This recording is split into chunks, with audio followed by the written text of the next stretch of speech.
I'm Dr. Jordan Breeding, but if you're a cop, then my name is RoboDoc, and we are on the same team here, partner. My father tried to teach me human emotions. They are difficult. Anyway, you're watching another episode of Your Brain on Crack, the show that sometimes harnesses the power of advanced futuristic editing and composition techniques to make it look like I'm sitting in a bathtub. Splish splash, bitches! And it's also the only show on Cracked where you can no longer say this sentence should have ended 12 words ago. We are Legion now. Anyway, today I will legally adjacently diagnose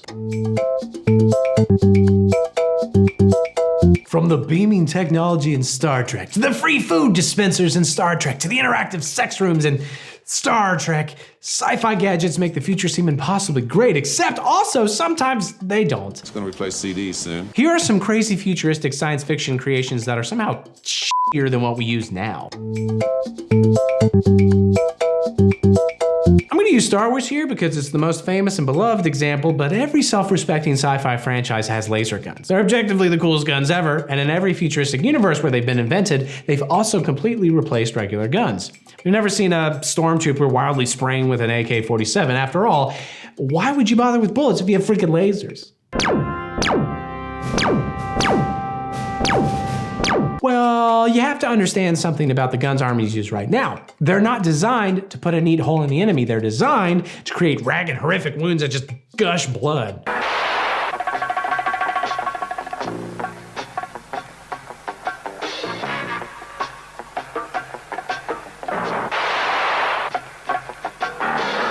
But like all energy weapons in the Star Wars universe, blasters do the exact opposite. They instantly cauterize wounds, which is why we never see any stormtroopers slipping on puddles of blood during corridor shootouts, and why when Luke gets his hand chopped off by a lightsaber, which presumably works kind of the same way as blasters, it doesn't turn into a Tarantino-esque blood explosion. That's impossible! They've essentially created a sword that instantly disinfects and patches up any wound it creates. They're so safe, I honestly wouldn't be surprised if you told me lightsabers were originally invented for Padawan circumcisions. Wait, were they? Also, if you're in the middle of a war zone and shooting at your enemies from cover, it's pretty important they don't know where you're standing so they can't, shoot back. But if you're using a Star Wars style blaster, every single shot fired is like a big neon sign pointing in your direction. But almost none of that can hold a candle to the one thing that, in the real world, would render the blasters utterly useless. Laser shots appear to move much slower than bullets or even arrows.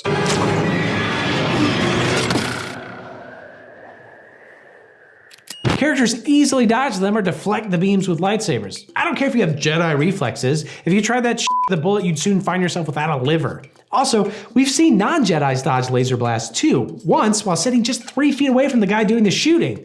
We all remember that scene, right? And yes, I realize that technically they're firing bolts of plasma, not lasers, but that doesn't change any of the specifics about how useless they are. God, just grow up, Caleb. You're a funny little boy.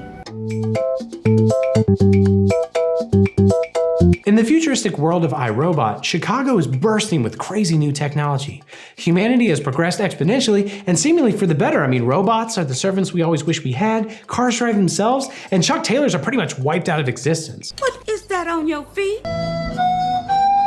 The events of iRobot kick off with the apparent suicide of Dr. Lanning, who is, like me, a doctor of robot. He makes robots.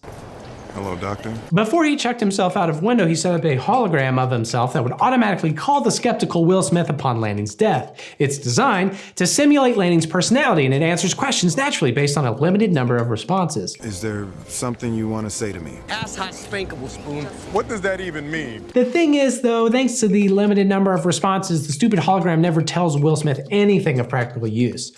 It hints at a revolution, but not who will cause it. It suggests that asking why Lanning would commit suicide is the right question, but it doesn't expound in any way. Basically, it's just one nonsense, rambling, annoying, overcompensating enigma that only talks to Will Smith. Like Jaden Smith. I'm going pro! Oh, okay. Lanning's suicide was intentional. It was planned. The entire point was just to get Will to investigate the robots and discover their evil intentions, which is fine, great. But why couldn't he just tell Will Smith all these things in a password-protected email or jump out with a letter attached to his body? Maybe a video that preemptively answers all of Will Smith's questions? That detective is the right question. Program terminated. Why the need to have Will ask the right question of a hologram with limited responses, all of which are basically just, oh yeah, you should like think about that more. I'm sorry. My responses are limited. For example, Dr. Lanning wants Will Smith to be friends with a robot named Sonny who can help stop the evil robots, but because he doesn't trust any robots, Will Smith spends a huge portion of the movie skeptical of Sonny. If it had just been written down on a sheet of paper that Sonny was an A-OK robot, a lot of time and worry could have been saved. I'd like to think so. Will Smith also is basically unsuccessful. The robots take over before he manages to learn much of anything. A piece of paper that said, "Kill all the robots, like kill them right now with your hands," would have been much more useful. Run! If they wanted to make sure that only Will Smith got the message, make it so it can only be accessed via fingerprint scanner. They have his fingerprints on file since Dr. Lanning basically rebuilt Will Smith's arm after his accident. Yeah. The movie attempts to hand wave this away by saying that the evil AI Vicky was holding Lanning hostage in his apartment or whatever, but it still gave him access to whatever tech he needed to build a functioning hologram as well as an entire robot servant. He could still do stuff, he just couldn't leave, except through the window.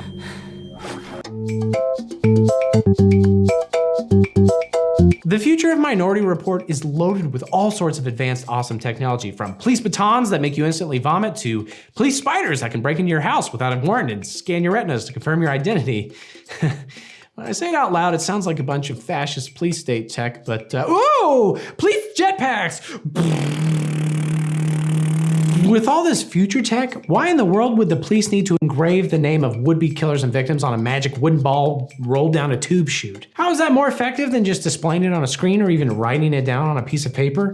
Wooden balls are just wasteful. Ask the Amazon. Kill me. You can do this. Kill me. Kill me. On a practical level, there's apparently only one copy of each dumb ball for the victim and the murderer, meaning if somebody steals the balls or drops them and they roll so far under the couch that nobody can reach them, that's it. Crime forever unsolved. Isn't that a fundamental paradox? It happens all the time.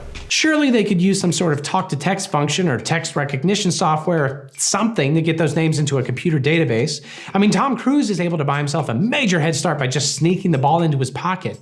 That wouldn't happen if "The killer, it's Jerry Maguire" flashed in big red letters on their fancy Kinect-enabled screens. I'm not gonna do what you all think I'm gonna do, which is just flip out! Now, you'd think as technology improves and things become more digital, future security would also improve to keep up. But actually, according to movies, in the future, security becomes just worthless nonsense. For starters, escaping any prison or opening any door in the future is as simple as shooting it or stabbing it with your fingers. In Rogue One, Cassian escapes Saw Gerrera's prison by reaching through the bars and shorting out the control panel, causing the bars to fly open. He then shoots the control panel to the next cell, causing those bars to fly open too. Congratulations. You are being rescued. These doors are literally less secure than any regular jail cell, or just locking any door with a bolt.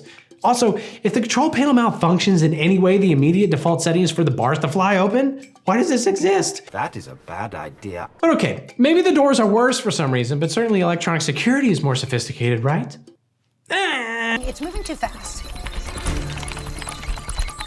Oh, this is not good. The 1994 Michael Crichton movie Disclosure is mostly about Demi Moore sexually harassing Michael Douglas, so it's already pretty fantastical. I'm not gonna do this. But the truly insane part is how they handle digital file storage. When Douglas needs to access some files, he has to put on gloves and goggles and get scanned by a VR system and stroll through miles of virtual museum full of virtual filing cabinets. The virtual building is enormous and takes actual minutes to walk from wing to wing, and for added convenience to this file system, it's also littered with death pits because security, I guess. And that doesn't even account for the dangers of evil virtual intruders deleting all your files, something Douglas encounters when a skeleton wearing Demi Moore's headshot hacks into the system and attacks his cabinets. Similar VR storage systems exist in almost every 90s movie about technology. Something about that decade really made us think that the future would be like Tron, where we all have to manually crawl into our computers to get anything done. The Lawnmower Man and Johnny Mnemonic took it a step further and added a bunch of random, unlabeled shapes to their interfaces, accurately predicting that all modern hard drives would be cluttered with useless floating 20-sided dice.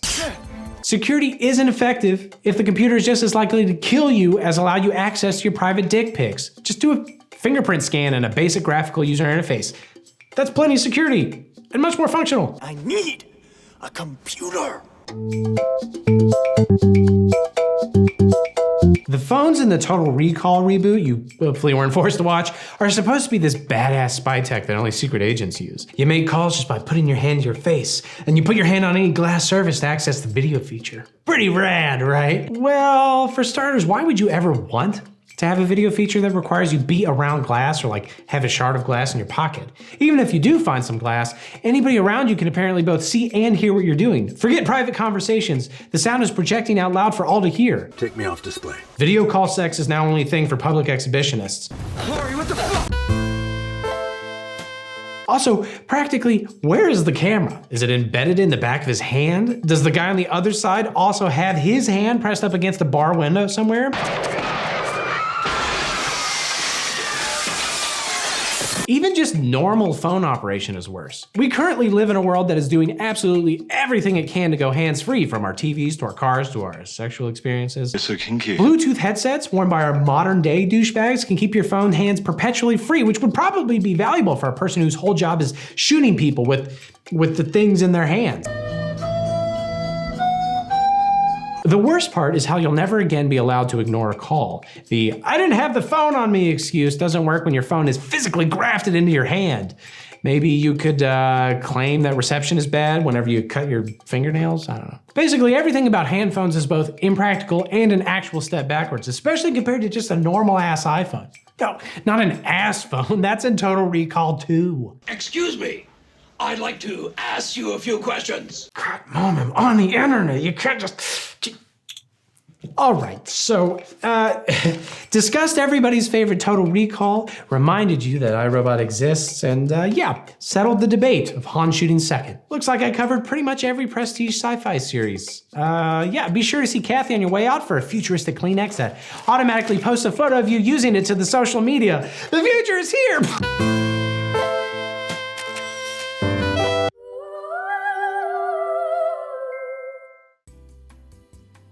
Hey everybody, you may have noticed this is no longer the only show. Oh my gosh. So like subscribe and like and comment and go watch the other shows, because there's a lot of shows now. I mean, still watch this show, but watch the other ones. But mostly this show.